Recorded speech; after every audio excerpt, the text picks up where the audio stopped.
नमस्कार। यो समाचारमा स्वागत छ। म मेनुका श्रेष्ठ। म रन्जु अधिकारी। सुरु गरौँ अहिलेसम्मका प्रमुख समाचारबाट।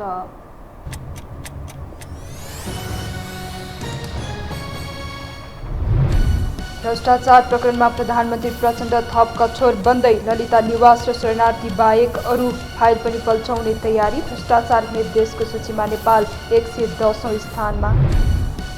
दलहरूले संसद प्रभावकारी बनाउन नसकेकोमा सभामुख घिमिरे असन्तुष्ट। संसदले बनाएको कानुनभन्दा बाहिर रहेर प्रशासन चलिरहेको पूर्व सभामुख ढुङ्गानाको टिप्पणी। देशका धेरै ठाउँमा वर्षासँगै प्राकृतिक विपत्ति। स्याङ्जा, दाङ, रूपन्देही, पाल्पा र नवलपुरमा बाढीको उच्च जोखिम। नारायणगढ मुगलिन सडक खण्ड झण्डै 5 घण्टापछि सञ्चालनमा। भारतको महाराष्ट्र स्थित मुम्बई नागपुरमा बस दुर्घटना हुँदा 25 जनाको मृत्यु। पश्चिमी केन्याको लन्डियानीमा लरी दुर्घटना हुँदा 48 जनाले ज्यान गुमाए। जिम्बाब्वेमा जारी आइसिसी विश्वकप छनौट अन्तर्गत प्लेअफमा नेपालले भोलि युएईसँग खेल्ने। विजेताले 7औं स्थानको लागि आयरल्यान्डसँग प्रतिस्पर्धा गर्ने।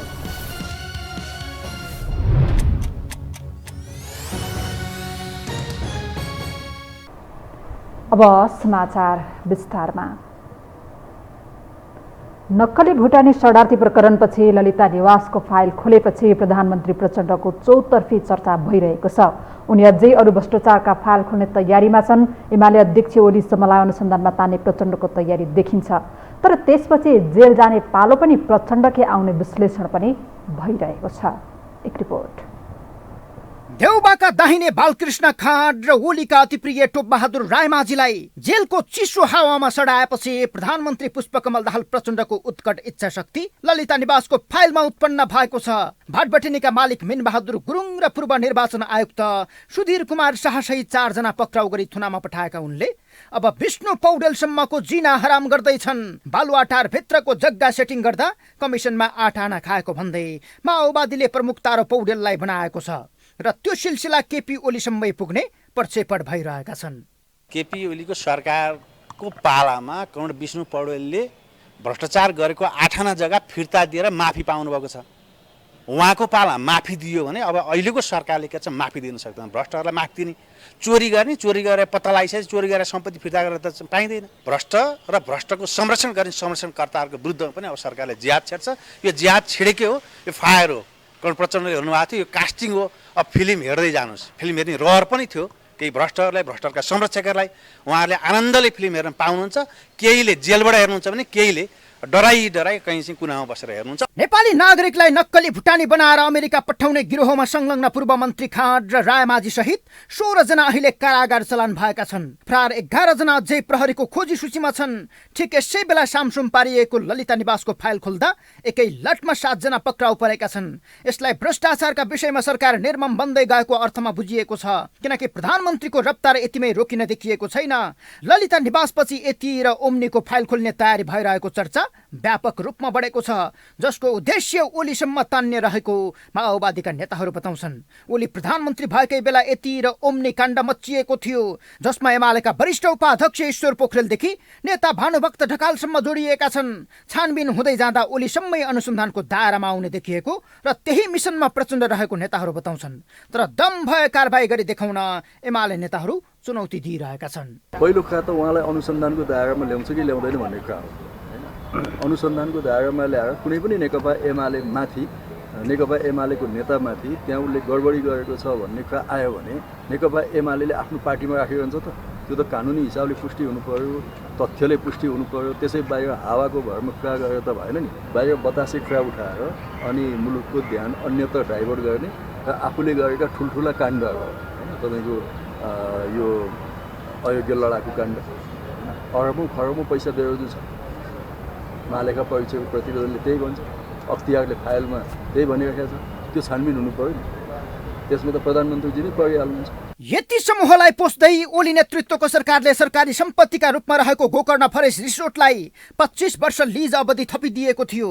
ऐन नै संशोधन गरी अमुक व्यापारीलाई सरकारी सम्पत्ति भोग चलन गर्न दिएको भन्दै व्यापक विरोध पनि भयो। ललिता निवासको 300 रोपनी जग्गा व्यक्तिका नाममा पठाउने सेटिङ तत्कालीन प्रधानमन्त्री माधव कुमार नेपाल र बाबुराम भट्टराईले गर्दा झण्डै 3000 रोपनी जग्गा कौडीको भाउमा यतिलाई दिने काम ओली नेतृत्वको सरकारले गरेको थियो। दरबार मार्गमा रहेको नेपाल ट्रस्टको जग्गा यति समूहलाई दिने काम पनि ओली नेतृत्वको सरकारकै रक्षा मन्त्री ईश्वर पोखरेलले गरेका थिए। पोखरेलकै नेतृत्वमा कोरोना कालका बेला स्वास्थ्य सामग्री खरिदमाथि अनियमितता समेत भएको थियो। कोरोना लागेर नागरिक सिटामोल नपाएर मर्ने अवस्थामा पुग्दा 23,94,000 बराबरको स्वास्थ्य सामग्री खरिदको जिम्मा ओम्नी समूहले पाएको थियो। पोखरेल र तत्कालीन स्वास्थ्य मन्त्री भानुभक्त ढकालको तजबिजमा बजार भाउभन्दा महँगोमा खरिद गरी ठुलै मात्रामा भ्रष्टाचार गरिएको आशंका अहिले पनि भइरहेको छ। तर छानबिन सामसुम पारिएको छ। उस्तै परे त्यो फाइल पनि खुल्ने प्रधानमन्त्री निकट नेताहरू बताइरहेका छन्। सही अनुसन्धान भए त्यसले पनि ओलीसम्मै तान्ने बुझाइ छ। नक्कली भुटानी शरणार्थीसँग सम्बन्धित विषय होस्, चाहे भर्खरै फाइल खोलिएको चाहिँ ललिता निवास प्रकरणसँग सम्बन्धित कुरा होस्, चाहे राजस्व अनुसन्धानमा देखा परेका त्यस्ता विसङ्गतिका कुरा हुन्, चाहे चाहिँ सम्पत्ति शुद्धिकरणसँग सम्बन्धित विषय हुन्, यी सबैमा सुशासनको दृष्टिकोणले सरकार गम्भीरता साथ अगाडि बढेको छ र निरन्तर अगाडि बढ्ने कमिटमेन्ट पनि गरेको छ। प्रधानमन्त्री प्रचण्ड यही रफ्तारमा अघि बढे खुल्न बाँकी कुनै फाइल हुने छैनन्। यति ओम्नी र वाइट बडी हुँदै पशुपतिको जलहरीसम्मका फाइलमाथि अनुसन्धान चल्नेछ। पक्राउ पर्न र जेल जान बाँकी नेताहरू भेटिन छोड्नेछन्। तर जब प्रधानमन्त्री प्रचण्ड नेतृत्वको सरकार ढल्नेछ सबैभन्दा पहिला जेल जाने पालो पनि प्रचण्डकै हुनेछ। उनीमाथि पनि माओवादी लडाकु शिविरमा भ्रष्टाचार गरेको आरोप छ। बुढी गण्डकीमा 9 अर्ब भ्रष्टाचार गरेको आरोप प्रचण्डकै सहयात्री बाबुराम भट्टराईले लगातार लगाउँदै आएका छन्। अहिले ललिता निवासमा जेल जाने पालो आएपछि बाबुराम चुप बसेका छन्। तर सबैका फाइल खोलेर आफै जेल जान प्रचण्ड तयार छन् कि छैनन् भन्ने विषय प्रधान बनेको छ। यो हो टेलिभिजनका लागि सन्तोष बेके थापा, काठमाडौँ। पछिल्लो तथ्याङ्क अनुसार नेपाल भ्रष्टाचार हुने देशहरूको सूचीमा 110औं स्थानमा छ।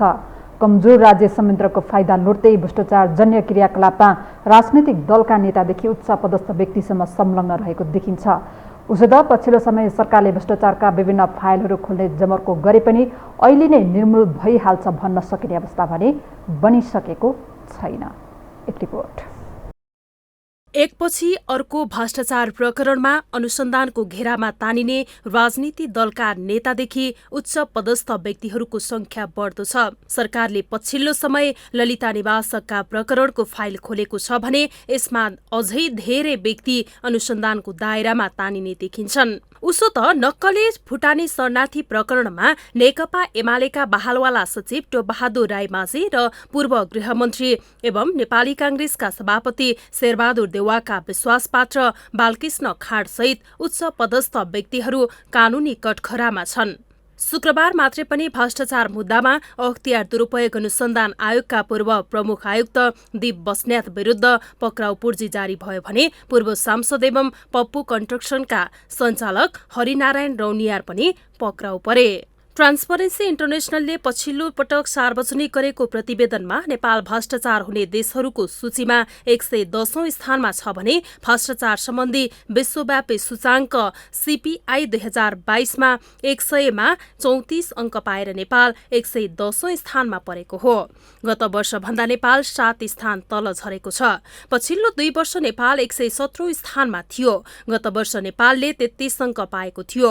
दक्षिण एसियामा सबैभन्दा कम भ्रष्टाचार हुने देशमा भुटान परेको छ। संवैधानिक आयोगका विभिन्न संरचनामा न्यायिक क्षेत्रदेखि प्रशासनिक क्षेत्रसम्ममा जबसम्म स्वतन्त्र रूपमा नियुक्ति गरिँदैन तबसम्म भ्रष्टाचार निवारण गर्न नसकिने ट्रान्सपरेन्सी इन्टरनेसनल नेपालका महासचिव मदन कृष्ण शर्मा बताउँछन्।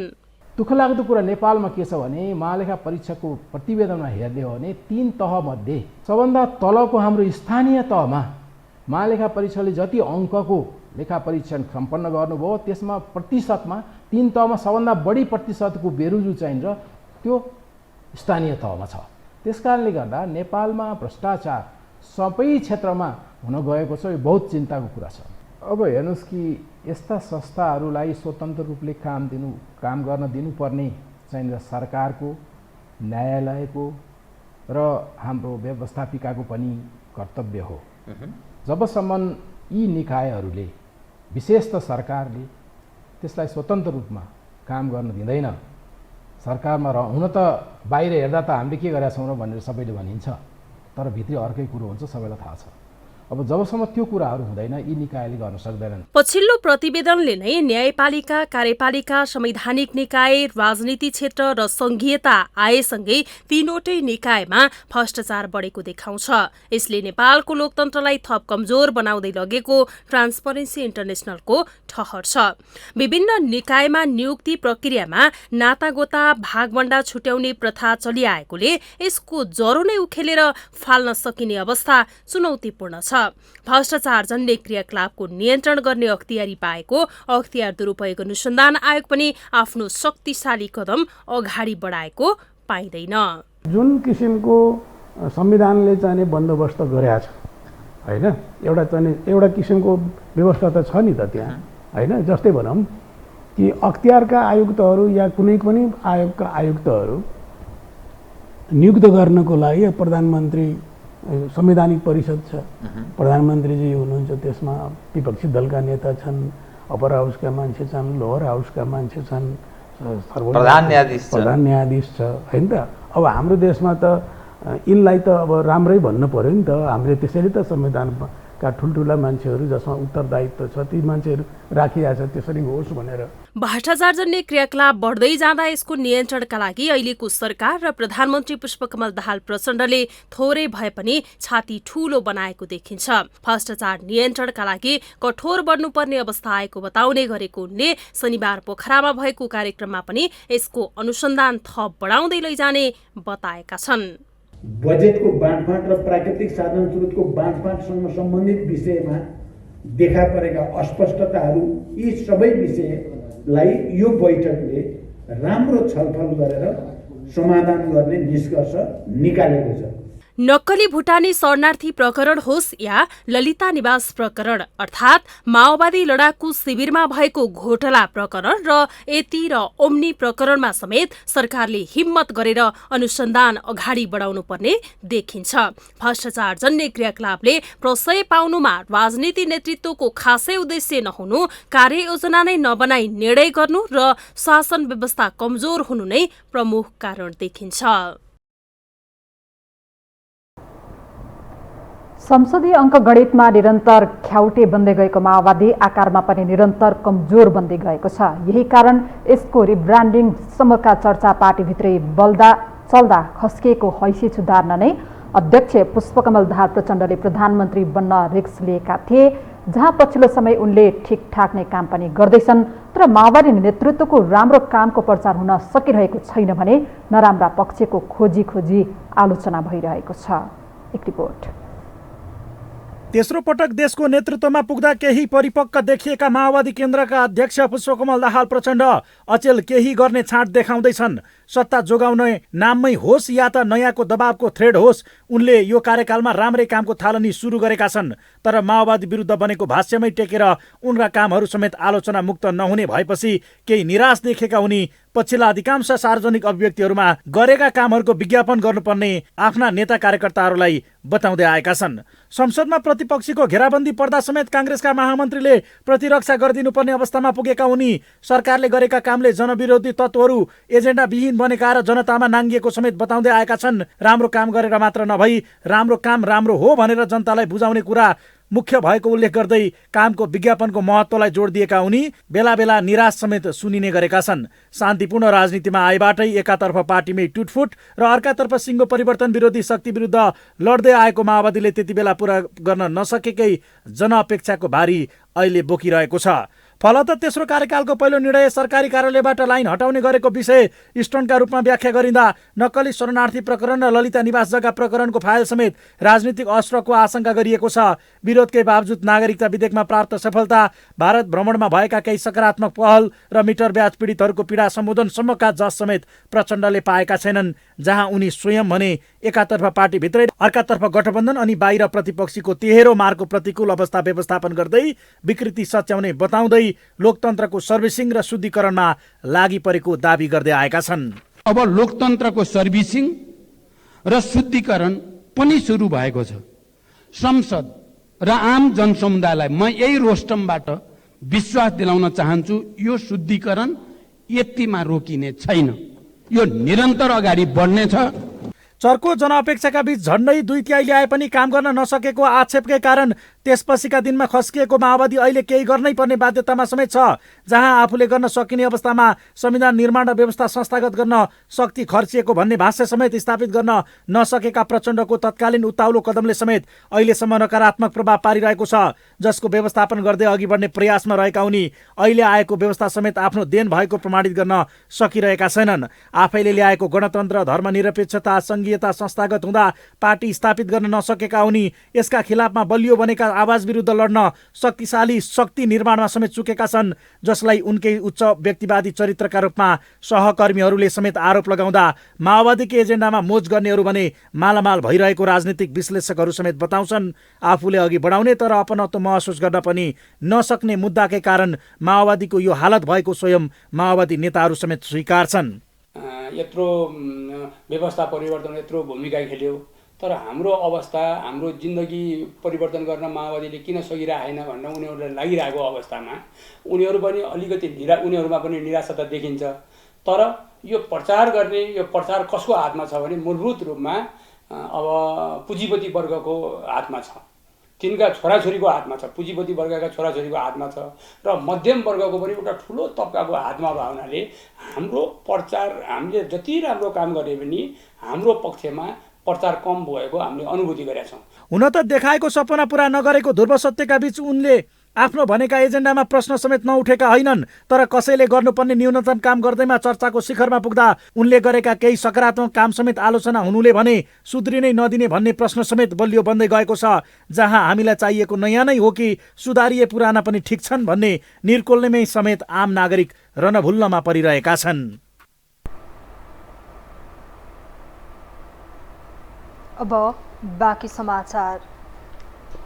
नेपाली कङ्ग्रेसका महामन्त्री गगन थापाले कङ्ग्रेस बदल्नका लागि आफू महामन्त्री पद त्याग्न तयार रहेको बताउनु भएको छ। एउटै व्यक्ति 5 पटक प्रधानमन्त्री बन्ने कुराले पार्टी नचल्ने भएकाले कङ्ग्रेस, एमाले र माओवादी जस्ता पुराना पार्टीहरू आज एकसाथ सङ्कटमा पर्न गएको उहाँले बताउनु भयो। नेपाली कङ्ग्रेस दोलखा काठमाडौँ सम्पर्क समितिले काठमाडौँमा गरेको कार्यक्रममा महामन्त्री थापाले डेमोक्रेसीमा एउटै व्यक्ति पटक पटक प्रधानमन्त्री हुने कुनै पनि देश नभएको बताउनु भयो। दाग लागेको कङ्ग्रेसको महामन्त्री बन्नुभन्दा सफा कङ्ग्रेसको कार्यकर्ता भएर बस्न आफूलाई मन भएको उहाँले बताउनु भयो। महामन्त्री थापाले कङ्ग्रेस बदलिए मात्रै देश बदलिने भएकाले कङ्ग्रेस बदल्ने अभियानमा जुट्न पनि पार्टीका नेता कार्यकर्तालाई आग्रह गर्नुभयो। एउटा नेता 5 पटक 6 पटक प्रधानमन्त्री भएको देश मलाई कसैले बताइदिनुहोस् ल। कहीँ हुँदैन, कुनै डेमोक्रेसीमा हुँदैन। नेपालमा किन आज पुरानो पार्टी सङ्कटमा परेका छन् थाहा छ? काङ्ग्रेस, एमाले, माओवादी सबै पार्टी एकसाथ सङ्कटमा पर्नुको थुप्रै कारणमध्येको मूल कारण भनेको यो पार्टीको नेता, खास गरिकन पार्टीहरू जमेको पोखरी जस्तो भयो। कुनै व्यक्तिको दोष होइन। तर यस्तो कहीँ हुन्छ? 20 वर्षदेखि 25 वर्षदेखि 30 वर्षदेखि नेता नबदल्ने पार्टी कुनै पनि हुँदैन। सबै ठाउँमा हुन्छ यो डेमोक्रेसीमा। तपाईँ जहाँ कि त के हुन्छ, लगातार चुनाव जितेको जित्दै हुन्छ। पार्टीहरू यसरी बन्दैन। त्यो पार्टीमा एउटा पोलिटिकल एक्जिट, अर्थात् हामी जसरी अहिले इन्ट्री गऱ्यौँ कोठाबाट, यत्रो मान्छे छौँ, अर्को ढोकाबाट एक्जिट गरेन भने त यहाँ जाम भइहाल्छ। त्यो एक्जिटको व्यवस्था गरिएको हुन्छ। हामी कहाँ एक्जिटको व्यवस्था गरिएन।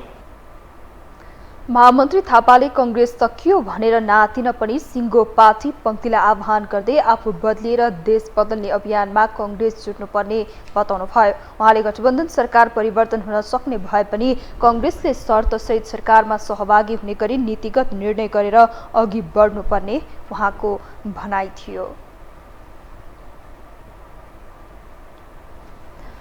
सत्तारूढ नेकपा एकीकृत समाजवादीका अध्यक्ष एवं पूर्व प्रधानमन्त्री माधव कुमार नेपालले सरकारको काम कारबाहीप्रति असन्तुष्टि जनाउनु भएको छ। जनताले अपेक्षा गरे अनुसार विकास निर्माणको कामले गति लिन नसकेको, सुशासनको प्रत्याभूति दिन नसकेको, जनतालाई सहज सेवा उपलब्ध गराउन नसकेको भन्दै उहाँले सरकारको काम कारबाहीप्रति असन्तुष्टि जनाउनु भएको हो। 65औं संसद दिवसको अवसर पारेर शनिबार काठमाडौँमा आयोजित एक कार्यक्रममा बोल्दै अध्यक्ष नेपालले भ्रष्टाचारको अन्त्य गर्ने, सुशासनको प्रत्याभूति दिने, जनको सेवा प्रवाहको कामलाई प्रभावकारी बनाउने गरी सरकारलाई दबाब दिने काममा लाग्न पनि सांसदहरूलाई आग्रह गर्नुभयो। स्वाभिमानको रक्षा गर्ने सन्दर्भमा सबै एकताबद्ध भई अगाडि बढ्नुपर्ने हुन्छ। अहिले हाम्रो देशलाई विकासको यात्रामा अगाडि बढाउनु पर्ने छ। जनताले चाहेको अपेक्षा गरे बमोजिम विकासले गति लिन सकेको छैन, शासन प्रशासन चल्न सकेको छैन, भ्रष्टाचार अहिले पनि व्याप्त छ। यी सबै भ्रष्टाचारलाई उन्मूलन गर्नुपर्ने, सुशासनको प्रत्याभूति दिनुपर्ने र जनतालाई सहज सेवा उपलब्ध गराउनु पर्ने काम हुन्छ। यो सबैमा निगरानी जनताका प्रतिनिधिहरूकै हुन्छ। जनताको प्रतिनिधिको हैसियतले सांसदहरूले नै त्यो भूमिका निर्वाह गर्नुपर्ने हुन्छ। यस अर्थमा सांसदहरूको भूमिका कतिको प्रभावकारी हुन सकेको छ, सांसदहरूको दबावले कति काम गर्न सकेको छ, यो आफ्नो ठाउँमा छ। सांसदको भूमिकाको सन्दर्भमा सरकारको भूमिकाहरूको महत्त्वपूर्ण हुन्छ। अध्यक्ष नेपालले देशको स्वाभिमानको रक्षा गर्ने विषयमा सबै राजनीतिक दलहरू एकताबद्ध भएर अघि बढ्नुपर्नेमा पनि जोड दिनुभयो। उहाँले राष्ट्र निर्माणका लागि पूर्व सांसदहरूको अनुभवले ठूलो काम गर्ने स्मरण समेत गराउनुभयो। हामीसँग समाचार बाँकी नै छन्, अहिलेलाई विश्राम।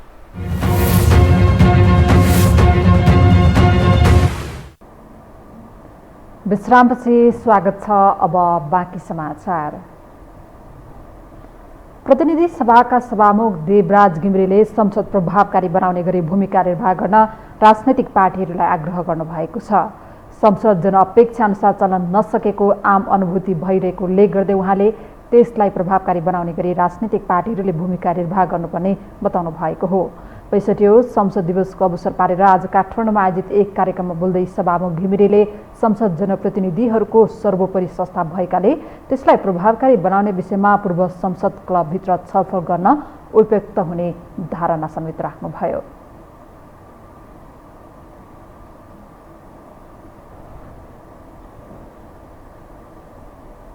यसमा भएका विकृतिहरूलाई नियन्त्रण गर्ने कुरा, ठिक दिशा निर्देश गर्ने कुरा र यसको महत्त्वलाई बढाउने कुरा र यसले राष्ट्रप्रति, लोकतन्त्रप्रति, गणतन्त्रप्रति र खास गरिकन समाजवाद निर्माण गर्ने नेपालको संविधानप्रति कसरी राष्ट्र जनतालाई आँखा देखाउन सकिन्छ, सहयोग पुर्याउन सकिन्छ भन्ने पाटो निकै महत्त्वपूर्ण रहेको छ। र अहिले यहाँ चर्चा गरिरहँदाखेरि यो अधिवेशनलाई प्रभावकारी पार्नको लागि राजनीतिक पार्टीहरूको भूमिका, त्यसबाट आउनुभएका मान्य सदस्यहरूको भूमिका, त्यसका समितिहरूको भूमिका र त्यसलाई सञ्चालन गर्ने एउटा रेफ्रीको जिम्मा लिइरहेको सभामुख, उपसभामुख अथवा अध्यक्ष उपाध्यक्षहरूको भूमिकालाई विश्लेषणहरू गर्ने र यसलाई प्रभावकारी पार्ने काममा यहाँहरूको सहयोग रहनेछ।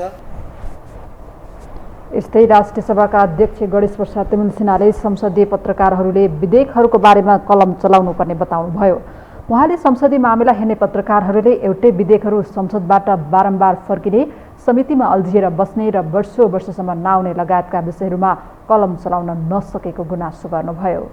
एउटा विधेयक निर्माण गर्दाखेरि समय, त्यसको लगानी, त्यसको आर्थिक पक्ष र त्यो विधेयकले दिने सेवा कति प्रभावित भएको हुन्छ। लिएर आयो 5-6 वर्षसम्म पनि विधेयक थन्काउने, त्यसलाई अगाडि नबढाउने, एउटा सदनले पास गरेर अर्कोमा लगेर त्यत्तिकै राखेर अनि त्यो चाहिँ नि शून्यमा जाँदा के हुन्छ त्यो? यस्ता कुराहरू त हामीले हेर्नै पर्ने हुन्छ। त्यस्तो कुरामा आउँला ठडाउनु पर्छ। यहाँहरूले कुन विधेयक कहाँ आएर कति बस्यो, कुन समितिले किन राख्यो, त्यसलाई उजागर गर्ने पनि गर्नुपर्छ। अध्यक्ष तिमल सिन्हाले पत्रकारहरूले विधेयक ल्याउन भइरहेको ढिला सुस्तीमा दबाब दिन सके विधेयकहरू समयमा नै आउने बताउनुभयो। यसैबीच पूर्व सभामुख दमननाथ ढुङ्गानाले संसदले बनाएको कानुनभन्दा बाहिर रहेर प्रशासन चलिरहेको बताउनु भएको छ। आज 65औं संसद दिवसको अवसरमा उहाँले संसदले बनाएको कानुनबाट प्रशासन नचलेको बताउनुभयो। उहाँले संसदले यसबारेमा ध्यान दिन नसकेको पनि बताउनुभयो। उहाँले राजनीतिक पार्टीहरू सत्ताको स्वार्थमा डुबिरहेको बताउनुभयो। संसदले बनाएका कानुन प्रशासनले नमान्नु भनेको संसदको अपमान भएको र अहिले सोही कुरा देखिएको उहाँले बताउनुभयो। कानुन किन बनाउनु पर्ने जनप्रतिनिधिले सार्वभौम जनप्रतिनिधिले भने त्यो भन्दा बाहेकको कुनै कारबाही नहोस्। प्रत्याशित निर्देशिका ऐन कानुन नियमावली आदेश केही पनि संसदले बनाएको त्यो विधेयकभन्दा टाढा नहोस्, त्योसँग नबाजिने होस् भने। तर अहिले म सुन्दैछु संविधानविदहरू भन्दैछन् संसदले एउटा कानुन बनाउँछ, जम्मै अरूकै आदेशबाट प्रशासन चलिरहेछ। त्यो हेर्ने को अधिकारी? तपाईँहरू संसदले हेर्नुपर्ने होइन? ल हाम्रा पार्टीहरूलाई त सत्तामै फुर्सद भएन। हुनेलाई कसरी मेरो सत्ता बचाउँ, नहुनेलाई उसलाई हटाएर म कसरी हुँ, त्यो मात्रै छ अहिले सारा हाम्रो देशको राजनीति हुने। पूर्व सभामुख ढुङ्गानाले संसद प्रभावकारी बनाउनका लागि भ्रष्टाचार घटाउन र सरकारलाई प्रभावकारी बनाउनका लागि काम गर्न जरुरी रहेको पनि बताउनुभयो। अब बाँकी समाचार। वैकल्पिक राजनीतिक शक्तिको रूपमा उदाएको राष्ट्रिय स्वतन्त्र पार्टी रासोपाले दस्तावेज सार्वजनिक गर्न विलम्ब गरिरहँदा विरोधी पार्टीलाई औँला उठाउने मौका दिइरहेको छ। नीति सिद्धान्तलाई नै लिएर रासोपाको चौतर्फी आलोचना भइरहँदा पार्टीलाई पुरानै साख जोगाउन हम्मे पर्ने देखिन्छ। एक रिपोर्ट। वैकल्पिक शक्ति बनेर उदाएको राष्ट्रिय स्वतन्त्र पार्टी स्थापनाको 1 वर्ष बितिसक्दा पनि विचार र सिद्धान्तहीनको बाटोमा छ। असार 7 गते पार्टी स्थापनाकै अवसरमा पार्टीले 68 पृष्ठको राजनीतिक सैद्धान्तिक दस्तावेज सार्वजनिक गर्ने तयारी गरे पनि प्रदेश लगायत शासकीय संरचना जस्ता महत्त्वपूर्ण मुद्दामा पार्टीका नेताहरूले असन्तुष्टि जनाएपछि नजिक आइसकेको रासोपाको राजनैतिक विचार टुङ्गिएको थियो, जसले गर्दा विचार शून्यताको ट्याग लागेको रासोपालाई आलोचना गर्न दोस्रो पार्टीलाई थप बल पुगेको छ। हिजो अरूलाई औँला उठाउँदै आएको रासोपा नेतृत्वले अहिले आफैलाई औँला उठाउने ठाउँ दिएको छ। एमाले सत्तामा हुँदा सत्तापक्ष र सत्ताबाट बाहिरिँदा प्रतिपक्षी बनेको रासोपालाई एमाले नै प्रश्न उठाइरहेको छ। एमाले बोकेको आरोप खेप्दै आएको रासोपालाई अहिले तिनै एमाले ओह्रालो लागेको मृगलाई चाहिँ खेद्न थालेको छ। राजनीतिक पार्टीहरू खास गरी समाजलाई व्यवस्थित ढङ्गले अगाडि बढाउने, कसरी अगाडि बढाउने भन्ने सम्बन्धमा विभिन्न विचारहरू बोकेर अगाडि बढ्छन् राजनीतिक पार्टीहरू। अहिले एउटा लहर चलेको छ, अलिकति विचार सिचार नचाहिने, बिना विचार लिएर हामी आयौँ भन्ने। विचारधारालाई गौणमा राख्दै व्यक्ति राम्रो भए पुग्छ भन्ने धारणासहित अघि बढेको रासोपालाई विचार शून्यताको ट्याग लागिरहँदा राजनीतिक दल मात्रै होइन विश्लेषकहरू पनि उनीहरूप्रति कटाक्ष गर्न थालेका छन्। राजनीतिक सङ्गठन भन्दा पनि व्यक्तिलाई नै विचार मानेर हिँडेको पार्टी सत्तामा पुग्न सके पनि देशलाई निकास दिन भने नसक्ने विश्लेषकको तर्क छ। राजनैतिक शक्ति, राजनैतिक सङ्गठन, राजनैतिक संस्कार र राजनैतिक पद्धति देखिँदैन उहाँहरूमा। उहाँहरूमा देखिन्छ एउटा व्यक्ति, त्यो व्यक्ति नै राजनीति हो, त्यो व्यक्ति नै प्राधिकार हो, त्यो व्यक्ति नै सर्वसम्म हो, त्यही व्यक्ति नै विचार हो, त्यही व्यक्ति नेता हो भन्ने खालको स्थितिमा यस्तो खालको राजनीतिले देशको सङ्क्रमणलाई नेतृत्व गर्न एउटा सत्तामा पुर्याउन सक्छ, तर त्यसले निकास दिन सक्दैन। आलोचनाकै बीच पार्टीले राजनीतिक कार्यदिशा सहितको मस्यौदालाई अन्तिम रूप दिन भदौको पहिलो साता दस्तावेज बुझाउने गरी विचार विभाग प्रमुख डाक्टर मुकुल ढकालको संयोजकत्वमा रमेश प्रसाई, शिशिर खनाल, डाक्टर स्वर्णिम वाग्ले, डाक्टर तोसीमा कार्की, सोभिता गौतम, मनिष झा, सुमना श्रेष्ठ लगायतका 17 सदस्यीय कार्यदल बनाएर अघि बढेको छ। बाहिर र पार्टीभित्रै पनि विचारले विवाद निम्त्याइसकेपछि तत्काल राजनैतिक सिद्धान्त निर्माण गर्न सभापति रवि लामिछानेलाई दबाव बढेको छ। तर वास्तविक लोकतन्त्रको अभ्यास हुने पार्टी भएका कारण छलफलबाट निष्कर्षमा पुर्याउने लामिछानेको भनाइ छ। हाम्रो दल जीवित लोकतन्त्र जीवित भएको राजनीतिक दल हो। यसभित्रको आन्तरिक लोकतन्त्र अत्यन्त बलियो छ। हामी त्यस्तो कुनै अन्नेसरी व्हिप गर्ने, यही कुरा मान भन्ने, नेतृत्वको देवत्वकरण गर भन्ने, मेरो कुरा मान भन्ने, हामीले ल्याएको डकुमेन्ट यही नै हो, यसलाई चाहिँ तलमाथि गर्न पाइँदैन भन्ने अभ्यास नै छैन नि। हामी त छलफल गर्छौँ, वाद विवाद गर्छौँ, तर केमा गर्छौँ? विषयवस्तुमा गर्छौँ। तिनै विषयवस्तुमा रहेर हामी गरिरहन्छौँ। त्यो हाम्रो नियमित प्रक्रिया हो। यो लोकतान्त्रिक दल भएको हुनाले यसले लोकतान्त्रिक अभ्यास अनुसार आफ्ना डकुमेन्टहरूमा छलफल भोलि पनि गरिरहन्छ। त्यो हेर्दा विवाद देखिएला, त्यो विवाद होइन, प्रक्रिया हो। विकल्प भनेर आएका दललाई नै विचार सिद्धान्त नीति केही नभएको पार्टी भनेर आलोचना भइरहँदा त्यही विचारका लागि बहस गर्दा विवाद निम्तिएको छ। चौतर्फी विरोधको सामना गरिरहँदा एकरूपता ल्याउन रासोपा कार्यदल नै बनाएर अघि बढेको छ। पछिल्लो उपनिर्वाचनको परिणामपछि नागरिक तहमा मात्रै होइन पुराना पार्टीको कार्यकर्ता पङ्क्तिमा समेत रासोपाले तरङ्ग सिर्जना गरेको छ। तर पार्टीले दस्तावेज सार्वजनिक गर्न विलम्ब गर्दा रासोपाको त्यही पुरानै साख जोगाइराख्न पार्टीलाई सकस हुने निश्चित छ। यो टेलिभिजनका लागि निरज कोइराला, काठमाडौँ। अहिले देशका धेरै ठाउँमा पानी परिरहेको छ। काठमाडौँ उपत्यका सहित देशका धेरै ठाउँमा पानी परिरहेको जल तथा मौसम पूर्वानुमान महाशाखाले जनाएको छ। लगातार परेको पानीले केही ठाउँमा बाढीको जोखिम छ। स्याङ्जा, दाङ, रूपन्देही, पाल्पा र नवलपुरमा बाढीको उच्च जोखिम रहेको बाढी पूर्वानुमान महाशाखाले जनाएको छ। ती जिल्ला भएर बग्ने खोलामा आकस्मिक बाढी तथा डुबान हुन सक्ने भएकाले नदी आसपासका क्षेत्रमा सतर्कता अपनाउन पनि बाढी पूर्वानुमान महाशाखाले अनुरोध गरेको छ। यस्तै आज इलाम, झापा, मोरङ, सुनसरी, मकवानपुर, चितवन, पर्सा, तनहुँ, गुल्मी, अर्घखाँची, प्युठान, कैलाली, कञ्चनपुर, डोटी, डडेलधुरा र आसपास भई बहने साना खोला तथा नदीमा पनि जोखिम रहेको छ। यस्तै रूपन्देही र पाल्पा आसपासमा शुक्रबार रातिदेखि परेको निरन्तरको वर्षाले रूपन्देहीको तिनाउ नदीको बहाव बढेको छ। बाढीले आसपासका बस्ती जोखिमपूर्ण अवस्थामा पुगेका छन्। बाढी मापदण्ड केन्द्र बुटोलले सूचना जारी गर्दै तिनाउ नदीमा जल सतहले सतर्कता तह पार गर्ने चेतावनी दिँदै सतर्क रहन आग्रह समेत गरेको छ। नारायणगढ मुगलिन सडक खण्ड झण्डै 5 घण्टापछि पुनः सञ्चालनमा आएको छ। चितवनको इच्छा कामना गाउँपालिका वडा नम्बर 5 मा रहेको तुइन खोला नजिकै बिहान पुनः पहिरो खसेपछि बन्द भएको सडक सञ्चालनमा आएको जिल्ला ट्राफिक प्रहरी कार्यालय चितवनले जनाएको छ। सडक खुलेसँगै लाभबद्ध भएका सवारी साधन गन्तव्यतर्फ हिँडेका छन्। अस्ति बिहिबार दिउँसो पहिरो झरेपछि सडक बन्द हुने र खुल्ने क्रम चलिरहेको छ। बिहिबार दिउँसोपछि हिजो बेलुका 5 बजे मात्रै खुलेको सडक आज बिहान 3:15 बजे पहिरो झरेपछि पुनः बन्द भएको थियो। त्यसलाई पञ्चाएर सडक सञ्चालनमा ल्याएको केही बेरमै पुनः पहिरो झरेपछि सडक अवरुद्ध भएको थियो। हामीसँग अन्तर्राष्ट्रिय र खेल समाचार बाँकी नै छन्। अहिलेलाई पुनः विश्राम।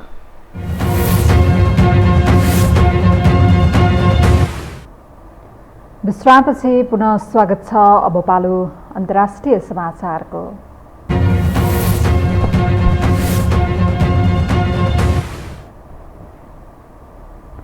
भारतको महाराष्ट्र स्थित मुम्बई नागपुर एक्सप्रेसमा बस दुर्घटना हुँदा 25 जनाको मृत्यु भएको छ।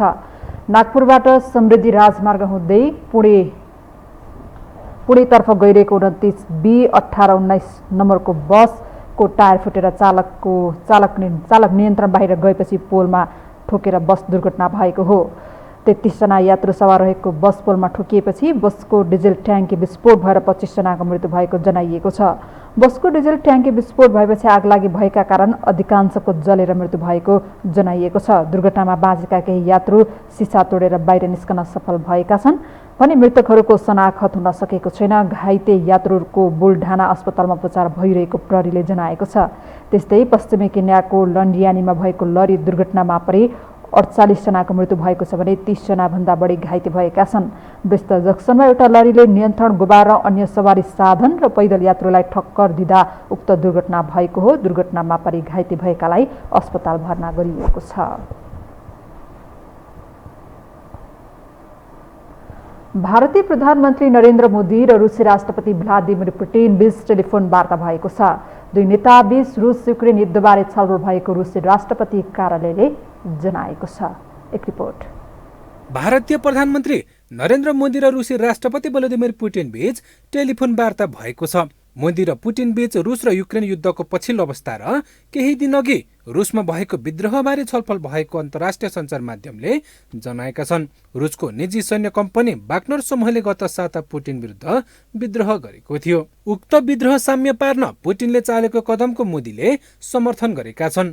युक्रेनमाथि रुस आक्रमणको पश्चिममा मुलुकले तीव्र विरोध गर्दा भारत भने अहिलेसम्म तटस्थ बसेको छ। भारतीय प्रधानमन्त्री मोदीले गत साता संयुक्त राज्य अमेरिकाको राजकीय भ्रमण गरेका थिए। अमेरिकी संसदको संयुक्त बैठकलाई सम्बोधन गरेका मोदीले रक्षा सहित विभिन्न क्षेत्रमा अमेरिकासँग महत्वपूर्ण सम्झौता पनि गरेका थिए। यता भारत र रुस बीच दशकौं पुरानो सुदृढ सम्बन्ध छ, जुन शीत युद्धकालीन समयदेखि नै जारी छ। भारतको सबभन्दा ठूलो रक्षा सामग्री आपूर्ति रुस नै हो।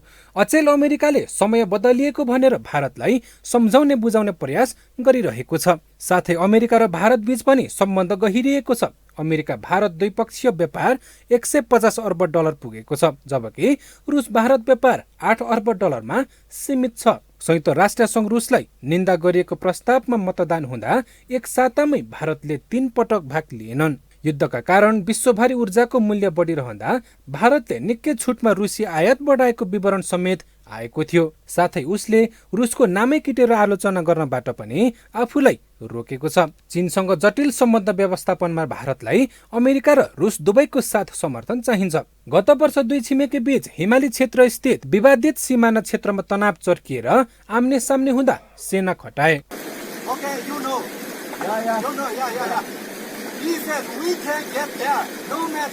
दीर्घकालमा भारतले रणनीतिक तटस्थताको नीति नै अँगाल्नु पर्ने भयो। छिमेकीसँग सधैँ कालोमुख लिएर बस्ने भारत भूगोलमा टाढा रहेको रुससँग भने मुखै जोड्न पनि पछि पर्दैनन्। युक्रेन युद्धमा रुस विरोधी मोर्चामा रहेको अमेरिकी भ्रमणबाट फर्किएका मोदीले 10 दिन नबित्दै पुटिनसँग गरेको टेलिफोन वार्तालाई अर्थपूर्ण रूपमा हेरिएको छ। यो हो टेलिभिजनका लागि मिङमा शेर्पा, काठमाडौँ। अब पालो खेल समाचारको।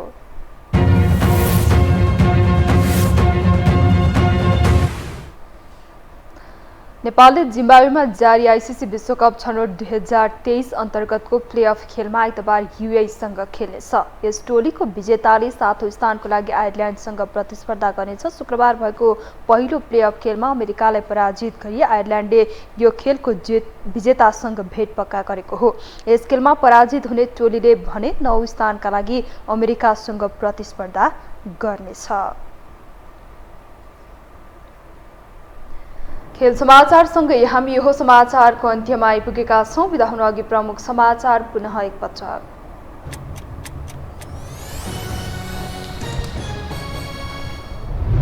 भ्रष्टाचार प्रकरणमा प्रधानमन्त्री प्रचण्ड थप कठोर, बन्दै ललिता निवास र शरणार्थी बाहेक अरू फाइल पनि पल्टाउने तयारी। भ्रष्टाचार हुने देशको सूचीमा नेपाल 110औं स्थानमा। दलहरूले संसद प्रभावकारी बनाउन नसकेकोमा सभामुख घिमिरे असन्तुष्ट। संसदले बनाएको कानुनभन्दा बाहिर रहेर प्रशासन चलिरहेको पूर्व सभामुख ढुङ्गानाको टिप्पणी। देशका धेरै ठाउँमा वर्षासँगै प्राकृतिक विपत्ति। स्याङ्जा, दाङ, रूपन्देही, पाल्पा र नवलपुरमा बाढीको उच्च जोखिम। नारायणगढ मुगलिन सडक खण्ड झण्डै 5 घण्टापछि सञ्चालनमा। भारतको महाराष्ट्र स्थित मुम्बई नागपुर बस दुर्घटना हुँदा 25 जनाको मृत्यु। पश्चिमी केन्याको लन्डियारीमा लरी दुर्घटना हुँदा 48 जनाले ज्यान गुमाए। र जिम्बाब्वेमा जारी आइसिसी विश्वकप छनौट अन्तर्गत प्लेअफमा नेपालले भोलि युएईसँग खेल्ने। विजेताले 7औं स्थानको लागि आयरल्यान्डसँग प्रतिस्पर्धा गर्ने।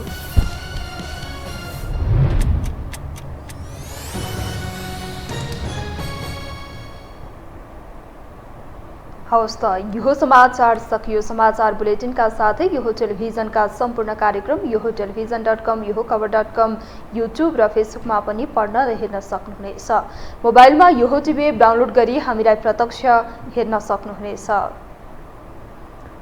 तथ्य सहितको निष्पक्ष समाचार तथा मनोरञ्जनका लागि हेर्दै रहनुहोला यो टेलिभिजन। नमस्कार।